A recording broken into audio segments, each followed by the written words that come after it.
make you poorer. It makes you richer in meaning and relationship. An effective way to apply this principle is to automate it as soon as you receive your income. Instead of waiting to see what's left to save and invest, immediately transfer 10% to savings, 10% to investments, and 10% to giving, then live on the remaining 70%. This turns discipline into a system, helping you avoid the temptation to spend what should have been kept. When you maintain this principle long enough, you will begin to see clear changes. Your savings account will grow thicker, your investments will start to yield returns, and you will feel free knowing you always live within your means. More importantly, you will have a healthy relationship with money, no longer obsessed with proving anything to others, but focused on building sustainability and freedom for yourself. The October 10th 70/10 rule does not promise to make you a millionaire overnight, but it guarantees you will never end up empty-handed for lack of a plan. It teaches you to balance the present and the future, enjoyment and responsibility, accumulation and sharing. And once this principle becomes a habit, you will realize that wealth is not the result of a sudden massive income, but the outcome of sound decisions repeated day after day. Many people hear the word budget and immediately think of restriction, cutting out all joy and living a life revolving around counting every penny. In reality, a budget is not a chain that binds you, but a map that keeps you on course. It does not take away your freedom. On the contrary, it gives you control, the power to decide where every dollar goes, what it does, and which goal it serves. Living without a budget is like driving without knowing your route, following random road signs and hoping to reach your destination. You might arrive somewhere, but rarely at the place you truly want to be. A budget is a financial blueprint that helps you not only survive in the present, but also build your future with intention. The biggest difference between those who manage money well and those who constantly struggle financially lies here. One group proactively tells their money where to go, while the other lets it disappear without knowing why. When you have a budget, every expense has a name and a purpose. Now, this doesn't mean you have to cut out everything you enjoy. It means you know exactly what portion of your income is for pleasure, what portion is for essentials, and what portion is for savings and investment. A budget is also a mirror reflecting your habits. Once you start recording every inflow and outflow, you will be surprised to see small but constant leaks. Those harmless morning coffees, monthly subscriptions you no longer use, or impulsive shopping trips. Simply identifying these can help you save a significant amount without sacrificing your quality of life. An effective budget does not need to be complicated. You don't need dozens of messy spreadsheets. Just a simple, clear system. Divide your income according to the principle you choose, like October 10th, 70/10, and stick to it. The important thing is to track it regularly, not let it become a forgotten document. Set aside an evening each week, or at least each month, to review. How have I been spending? Am I getting closer to my goals? What needs adjusting? A budget doesn't kill spontaneity. It ensures that your spontaneity doesn't derail your bigger plan. When you know exactly how much you have set aside for entertainment or shopping, you can enjoy it without guilt because you are certain your more important goals are still protected. This feeling is entirely different from spending first and then scrambling to cover the gap later. Moreover, a budget brings transparency to financial decisions. It allows you to answer the question, can I afford this, quickly and with data, not emotion. If the expense is already budgeted, you buy it and enjoy it. If not, you either say no or adjust other categories to make room. Decisions based on numbers help you avoid emotional mistakes that many people pay dearly for. When you maintain a budget long enough, you will notice a deeper change. You begin to spend less on meaningless things and willingly invest more in what truly adds value. Every dollar spent has a reason, and every dollar earned finds its rightful place. At that point, the budget is no longer a tool you have to use, but one you want to use, because you can see it as making your life better. Many financially successful people are not ahead because they earn more than others, but because they manage better. A budget is discipline made tangible. It does not depend on your income, but on the habits you build. You can earn twice as much as someone else and still be constantly stressed about money if you can't control its flow. On the other hand, someone earning less but managing wisely will gradually save, invest, and build solid security. So change your perspective. A budget is not a limitation, but the freedom to choose. It is proof that you are directing your money, not letting it direct you. With a budget, you are not caught off guard by sudden expenses. You don't have to worry when an investment opportunity arises. And most importantly, you know every dollar is working for you, not against you. Financial freedom does not come from how much you earn, but from how you use what you earn. And the budget is the tool that makes that possible. Day by day, month by month, year by year, investing in yourself is the only investment that guarantees returns in every circumstance. And more importantly, it is the kind of asset no one can ever take from you. Markets can fluctuate. Real estate can lose value. Jobs can disappear. But the skills, knowledge, mindset, and experience you accumulate will remain, continuing to generate value for you for the rest of your life. Many people spend their entire lives working to earn money, yet hesitate to spend even a small portion to upgrade themselves. They are willing to spend thousands on a new car, but hesitate to buy a course, delay signing up for a seminar, or shy away from seeking a mentor. This is a costly mistake because in reality, your income will only grow to the extent that you grow. When you stop growing, your income stops increasing and may even decline as the world around you changes. Investing in yourself begins with expanding your knowledge. Read books, take courses, listen to podcasts, learn from those who have gone before you. All of this not only gives you more information, but also opens new perspectives, helping you find solutions you never considered before. Every new idea can be a seed, and when you know how to plant and nurture it, it can turn into a major opportunity. Skills are the most important form of capital you can own. The world rewards those who solve problems, and skills are the tools you use to do that. Ask yourself, if I lost everything today, what skills do I have to start over and quickly generate income? If the answer makes you uneasy, it's a clear sign you need to invest seriously in learning and practice. Investing in yourself does not have to be expensive. It can be as simple as reading 10 pages a day, practicing communication skills with friends, exploring a new investment field, or keeping a journal to strengthen critical thinking. The key is consistency. The more you commit to learning and practicing daily, the faster the results will compound. Another vital part is seeking and maintaining relationships with people who inspire and challenge you. Your environment has immense power to shape your thinking, and when you surround yourself with those who are constantly learning and growing, you will naturally be pulled upward. Conversely, if your circle consists of people content with the status quo and resistant to change, it will be very difficult to sustain your drive to grow. Consider investing in your physical and mental health just as important as investing in your knowledge and skills. A healthy body and a clear mind are the foundation for operating at high performance. A balanced diet, regular exercise, sufficient sleep, meditation, or habits that relieve stress. All are investments that bring massive returns in energy and focus. It's important to note that investments in yourself rarely yield instant results, but their cumulative effect is incredibly powerful. Each new skill, piece of knowledge, and connection combines to create opportunities you could never have predicted. This is the compound interest of personal growth. Your value increases exponentially as you continuously add and integrate these intangible assets. Do not fall into the trap of thinking you can only invest in yourself once you have money. The truth is, the earlier you start, the easier it is to generate greater income to reinvest. If you delay, you lose the advantage of time and the compounding effect in your own growth. Set aside a fixed portion of your budget for learning and personal development. Treat it as a mandatory expense, like paying for electricity or rent. Each month, allocate a sum for books, courses, seminars, or experiences that push your boundaries.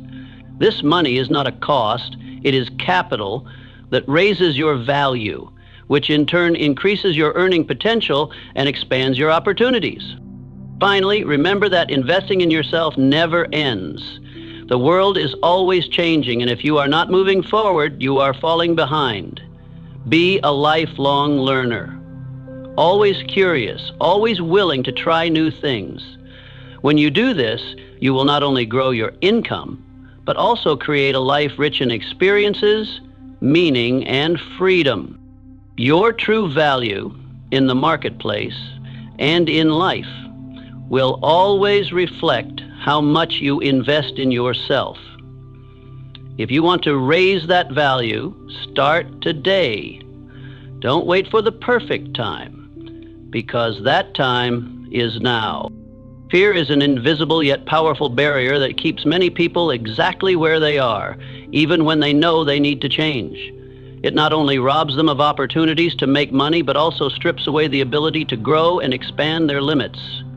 In finance, the most common fears are the fear of loss, the fear of failure, and the fear of not being capable enough to succeed. Ironically, many choose to remain in the confines of their small comfort zone because that fear seems less risky, when in reality it is the greatest risk of all, the risk of stagnation.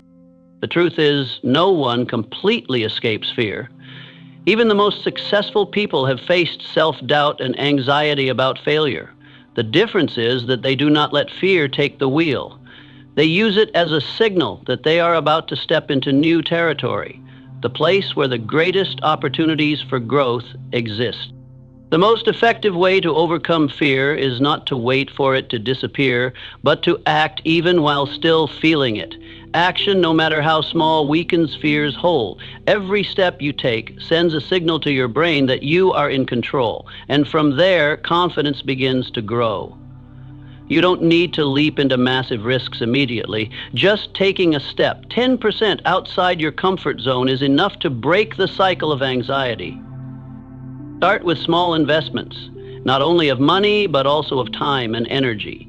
If you fear losing money, try investing an amount you can afford to lose without impacting your life. If you fear failure in starting a business, try selling a small product or offering a simple service in your spare time. If you fear not being good enough, start by learning a new skill and applying it to a personal project. The goal is not to produce huge results instantly, but to build the habit of taking action while still feeling fear.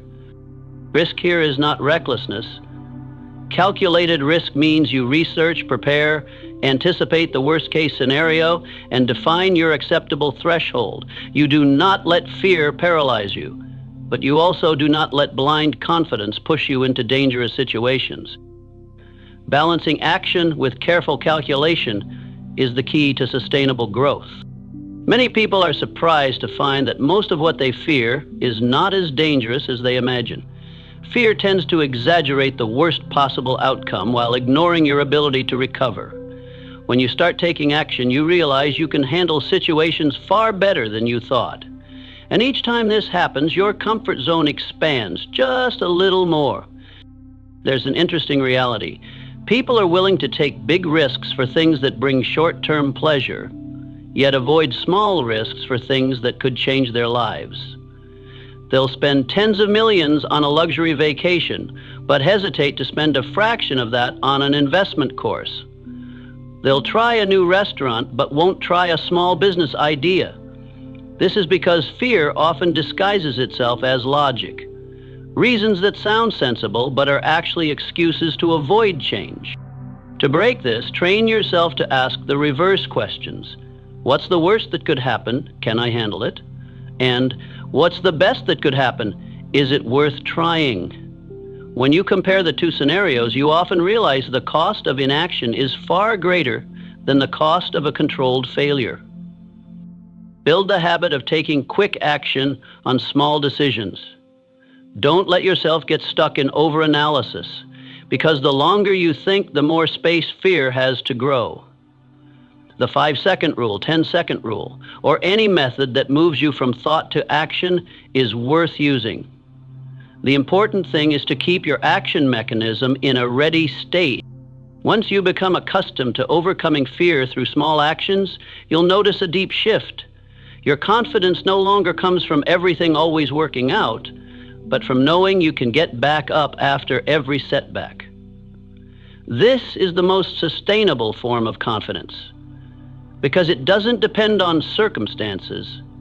It rests on your trust in your own adaptability and resilience. Finally, remember that wealth and financial freedom rarely come to those who remain still. They come to those who dare to step out of their comfort zone, bit by bit, with calculated risks and consistent action. Each step, no matter how small, is a brick laid on the bridge toward the life you want. And if you keep going long enough, the fear that once bound you will become nothing more than a faint memory on your path forward. The environment you live in and the people you interact with daily silently shape your mindset, habits, and financial standards more than you might realize. You may think you are independent, that your decisions are entirely based on logic, but the truth is that most of what you consider normal is defined by the environment around you. If you are constantly in a circle where people complain about the economy, blame the government, gossip about others, and treat scarcity as inevitable, you will gradually accept that as the standard. Not because you chose it, but because you were pulled into that orbit without noticing. On the other hand, if you regularly spend time with people who talk about opportunities, share ideas, discuss investment strategies, entrepreneurship, and personal growth, you will notice your thinking start to change. You begin asking different questions, thinking in new directions, and naturally raising your own standards. That is the power of environment. It doesn't need to give orders. It only needs to repeat an ideology long enough for you to believe that it is how the world works. When young, many people overlook this. They spend more time in places that kill time rather than create value, listening to trivial conversations more than big ideas. Then one day they realize they have absorbed too many of other people's limitations. This is why many cannot break through, not because they lack ability, but because the environment they choose does not stimulate that breakthrough. You need to dare to ask, who is influencing how I think and spend my money? This list may include family, friends, colleagues, or even people you follow on social media. If most of them pass on a sense of helplessness, scarcity, or fear of risk, you are letting your environment drag your standards below your true potential. This does not mean you must completely cut off old relationships. It means you must control the dosage of their influence and balance it by accessing more positive sources of energy. One of the biggest turning points in many people's lives comes when they decide to upgrade their circle. This could mean joining a mastermind group, finding a mentor, or simply starting to connect with people who share your vision and values. Every conversation with them becomes a mirror, reflecting your potential. And sometimes just one idea from those conversations is enough to change the direction of your financial life forever. If you cannot find these people nearby, you can still build a virtual environment through books, podcasts, videos, or online courses. A great book can put you inside the mind of a successful person and allow you to learn from decades of their experience.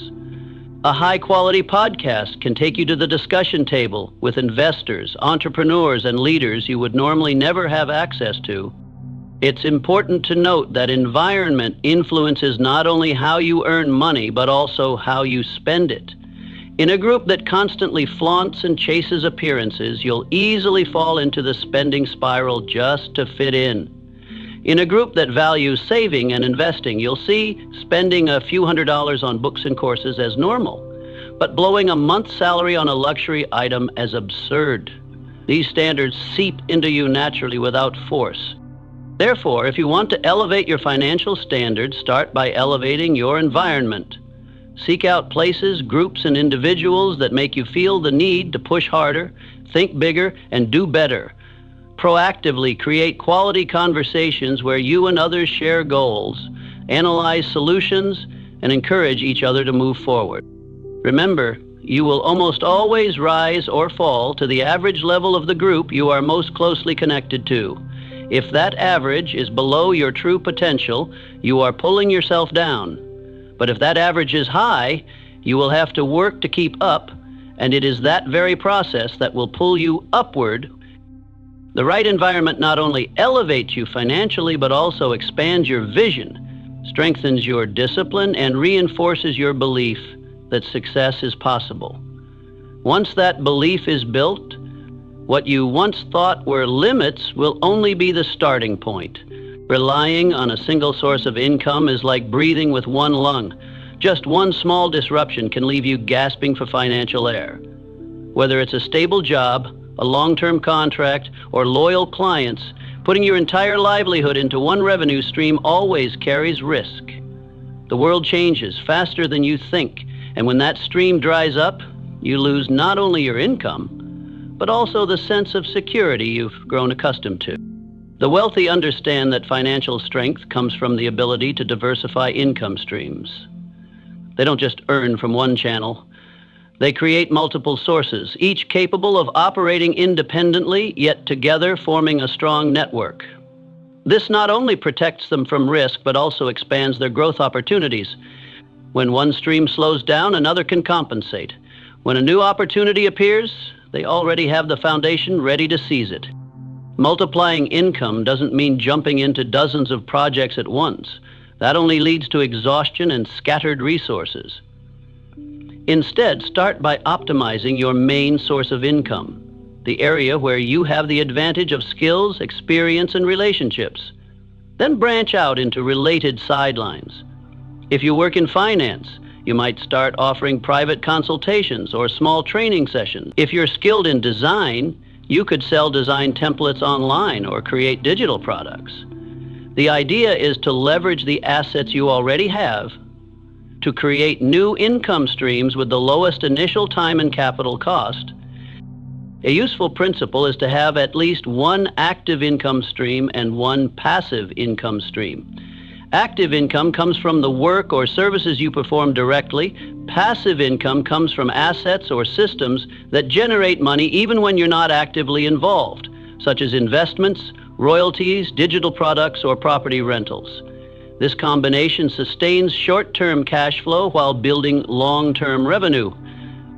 Your free time is an opportunity to develop a new income stream. Many people waste evenings and weekends on mindless entertainment, while just dedicating a portion of that time to creating, learning, or testing a small business model could open a completely new source of income. At first, this stream may be small, but the important thing is that it creates a foundation for scaling. Once the model is proven, you can invest more time, resources, or collaborate with others to expand it. Multiplying income streams also transforms your financial mindset. You start to see opportunities everywhere.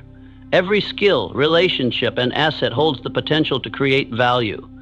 You no longer cling obsessively to one job because you know you have multiple doors to walk through when necessary. This confidence comes not just from money, but from the ability to actively create it. What you must avoid is spreading yourself too thin too early. Many people, upon hearing about income diversification, dive into too many areas at once, resulting in none of them becoming large enough to make a real impact. The wise principle is to build one solid secondary stream before moving to the next. When that stream is stable and requires minimal intervention, then you can invest your energy into a new idea. You must also understand that each income stream will have its own cycle: startup, growth, saturation, and possible decline. This requires you to monitor and adjust regularly. Sometimes closing down an underperforming stream to focus on a more promising one is the strategic move. Think of income diversification as building a financial ecosystem. Each component supports the others, forming a flexible and resilient structure. A digital product you sell could lead customers to a premium consulting service. A real estate investment could generate cash flow for reinvestment into the stock market. Each connection optimizes returns and reduces risk. Ultimately, multiplying income streams is not just a financial strategy, it's a way of life. It's the refusal to be entirely dependent on one source, the commitment to always seek and develop new potential, and the belief that you can actively create opportunities rather than wait for them. When you truly live with this mindset, you will see that financial freedom is no longer a distant destination, but the inevitable result of wise choices and consistent action. Motivation can get you started, but it is discipline that keeps you going until the end.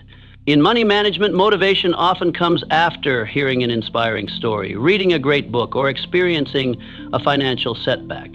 You feel energized, make plans to save, invest, and swear you will change, but after a few weeks or months, the emotions fade, old habits return, and all your plans vanish. This is why the wealthy don't rely on fleeting inspiration. They rely on a discipline system, a financial rhythm maintained consistently regardless of mood or circumstances. A financial discipline system is a set of principles, processes, and repeatable habits that help you manage your finances without depending on daily bursts of inspiration. Once the system is in place, it operates almost automatically, minimizing the reliance on willpower, a resource easily shaken by temptation. For example, instead of remembering to save, you set up an automatic transfer of 10% of your income into your savings account as soon as you get paid. Instead of hoping you will invest regularly, you schedule recurring purchases of a fixed investment amount each month. A good system starts with simple but consistent actions. Choose a fixed day each week or month to review your finances. Check income and expenses, reconcile your budget, and assess your progress toward goals. Write down the numbers and compare them to the previous month. You will see clearly whether you are on track or off course.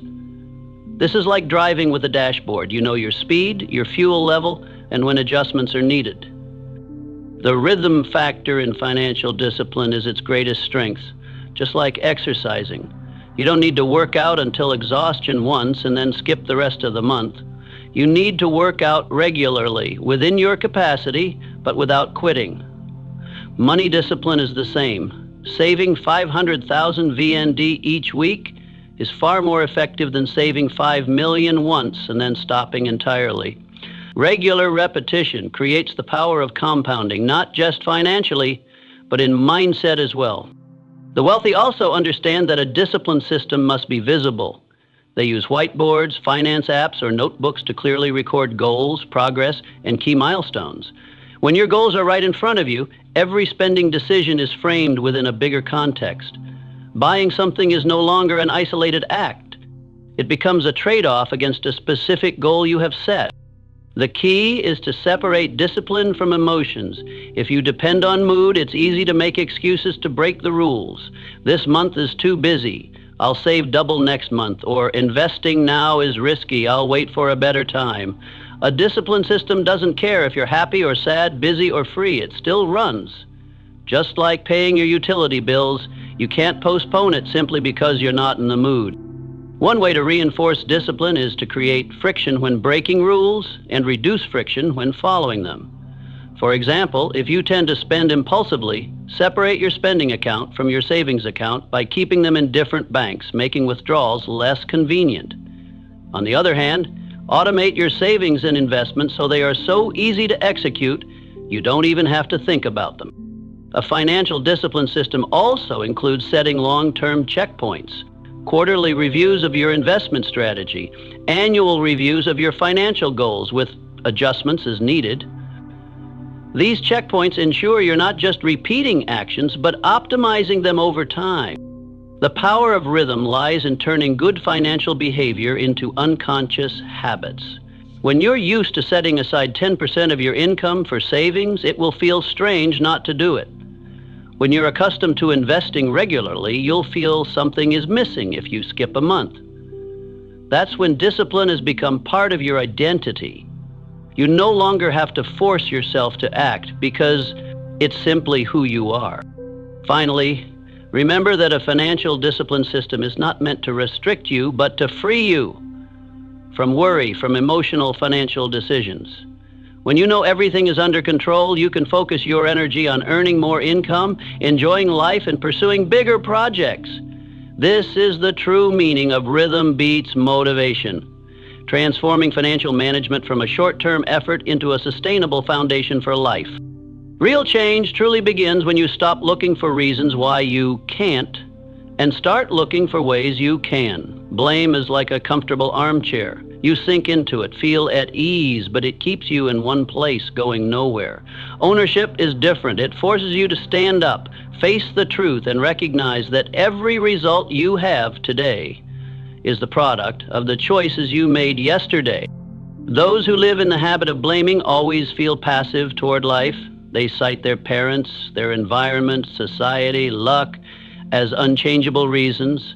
But this is the most insidious trap, because once you believe the cause lies outside, you also unconsciously hand over control of your life to things beyond your reach.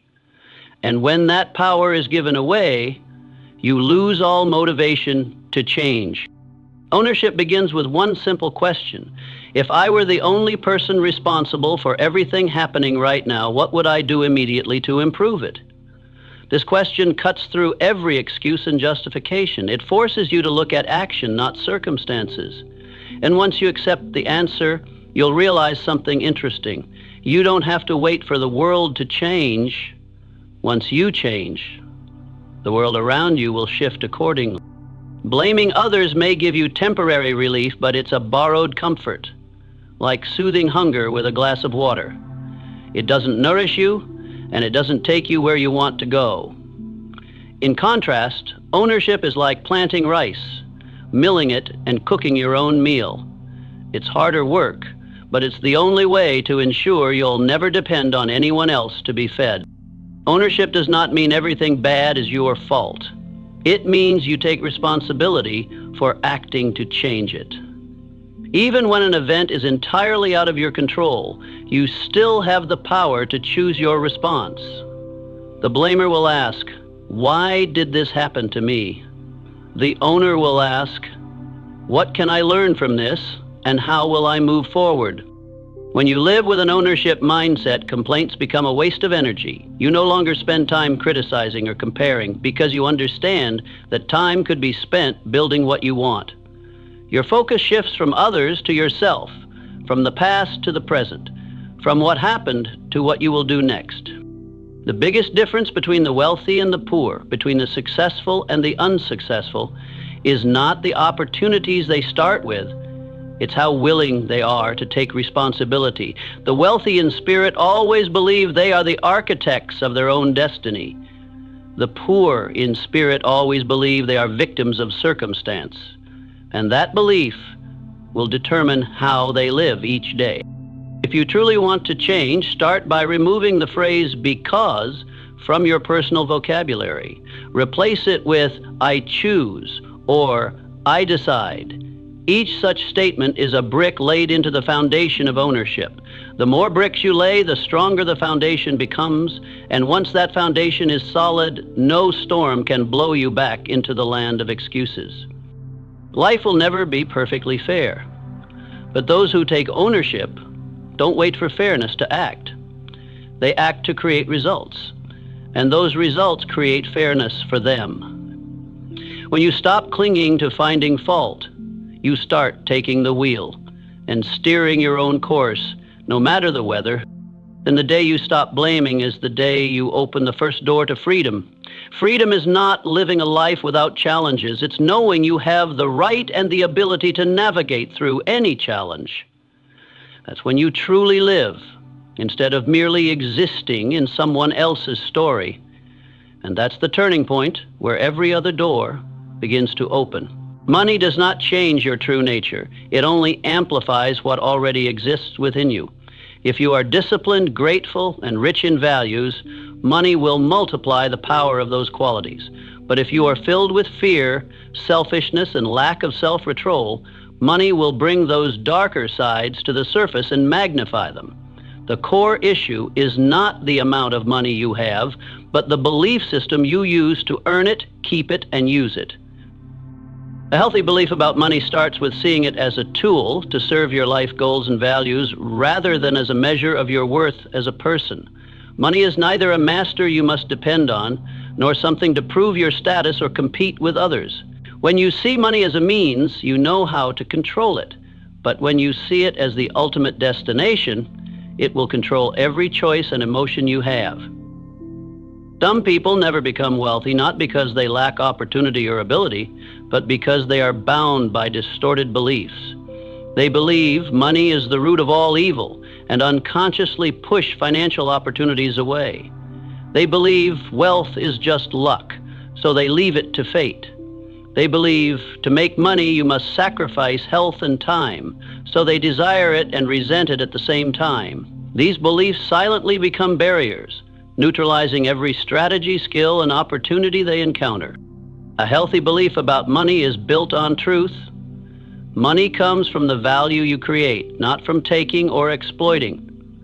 Money is the result of the right mindset, wise strategy, and consistent action. Money is a resource to build and serve, not something to flaunt or use to dominate others. When you believe that earning money with integrity is natural, you remove inner conflict and feel free to pursue wealth. When you believe that managing money is your right and responsibility, you approach it with initiative instead of fear or avoidance.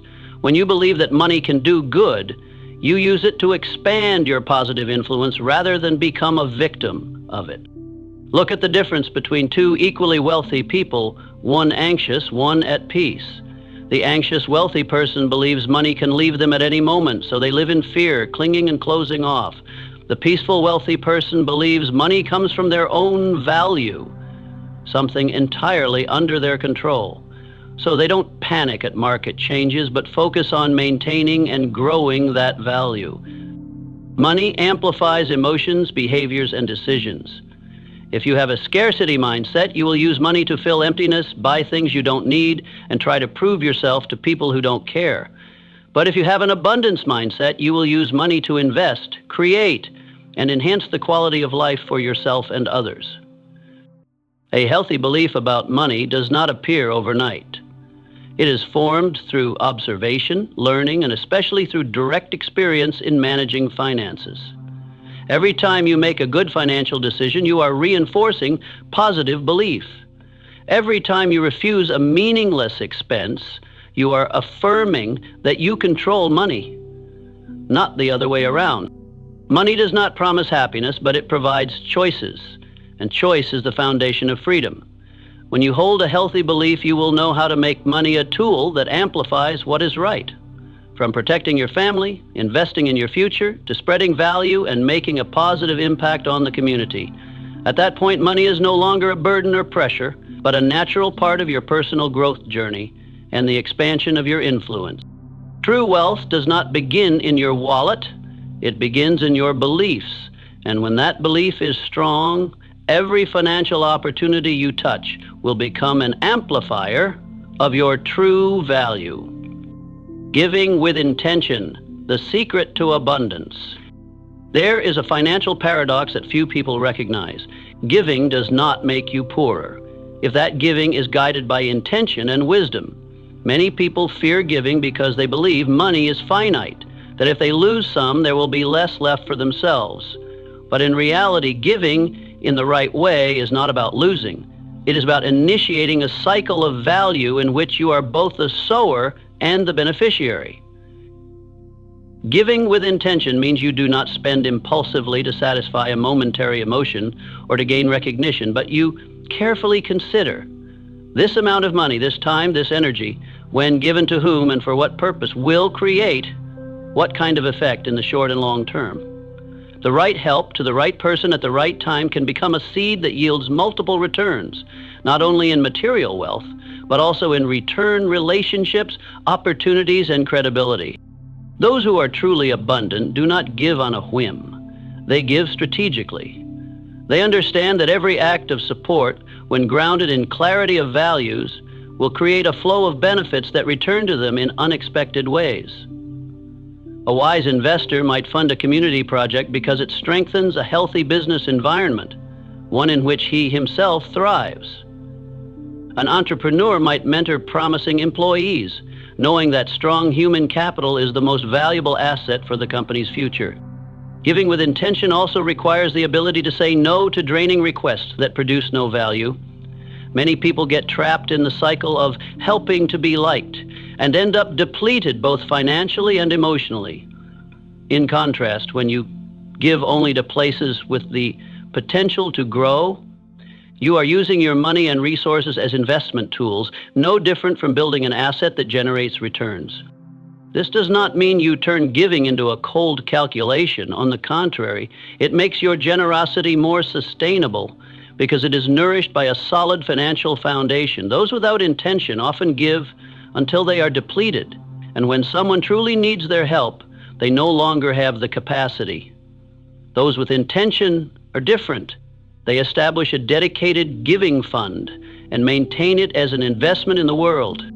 A mindset of abundance does not come from the balance in your account, but from the belief that you always have the ability to create new value. When you give from that belief, you send a powerful signal to yourself and to your environment that you are not bound by the fear of scarcity. And the paradox is that this very signal attracts more opportunities, resources, and support back to you.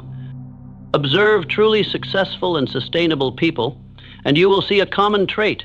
They always allocate part of their resources to reinvest in the community, in people, and in projects that bring collective benefit.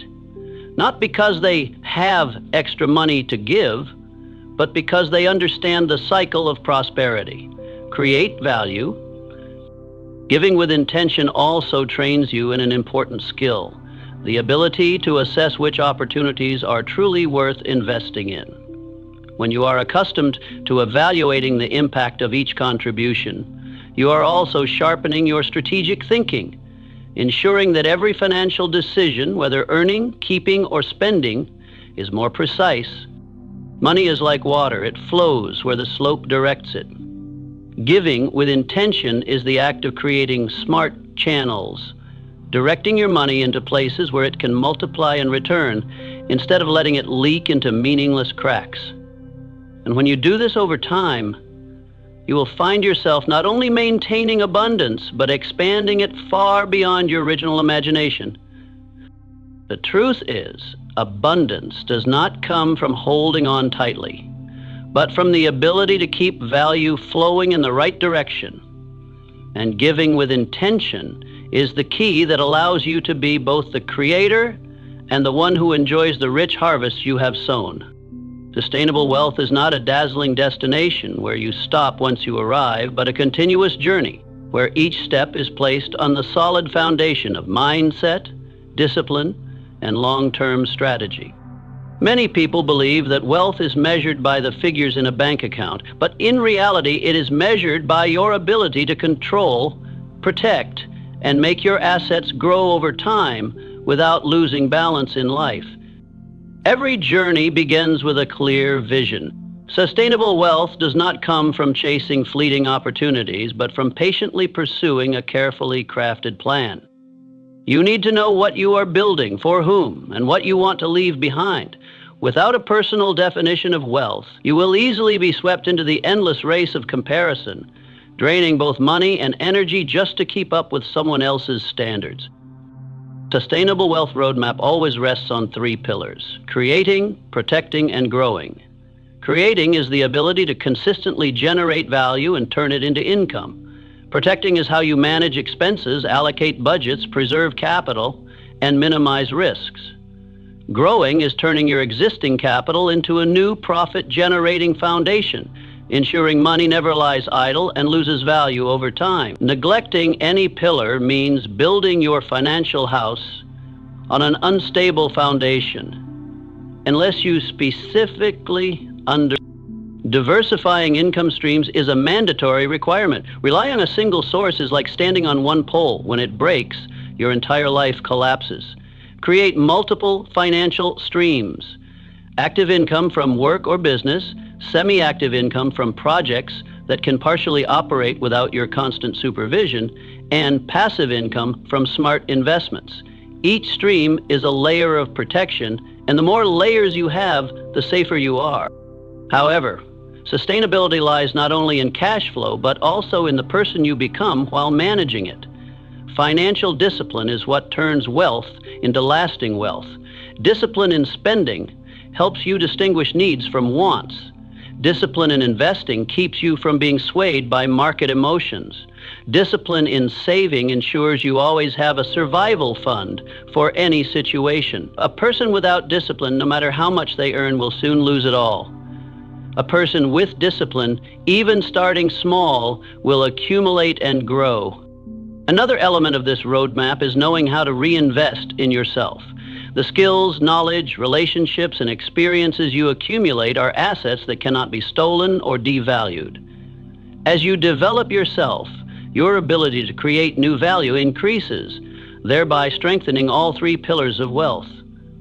Money may disappear, but the ability to earn it and protect it will remain with you forever. Sustainable wealth also means knowing your limits and keeping balance. Ambition is necessary, but if you only know how to run without knowing how to pause, you will burn out. Balancing work and enjoyment, earning money and using it to live, is the measure of financial wisdom. You do not need to live in extreme frugality, but you also cannot let a lavish lifestyle destroy the foundation you have built. Ultimately, sustainable wealth is not for you alone. When you create value, preserve it, and make it grow, you have the ability to pass it on, not just as money, but as opportunities, knowledge, and belief. That is the true legacy. The money you spend will be gone, but the value you plant will multiply. Looking back on the entire journey, you will realize every strategy, every number, every financial decision begins with one thing: you take full responsibility for your own life. No blaming, no surrendering. When you master your mindset, discipline, and actions, the roadmap to sustainable wealth is no longer a dream, but an inevitable result. And when that time comes, your wealth will be measured not only in money, but in freedom, peace of mind, and the positive impact you leave on the world.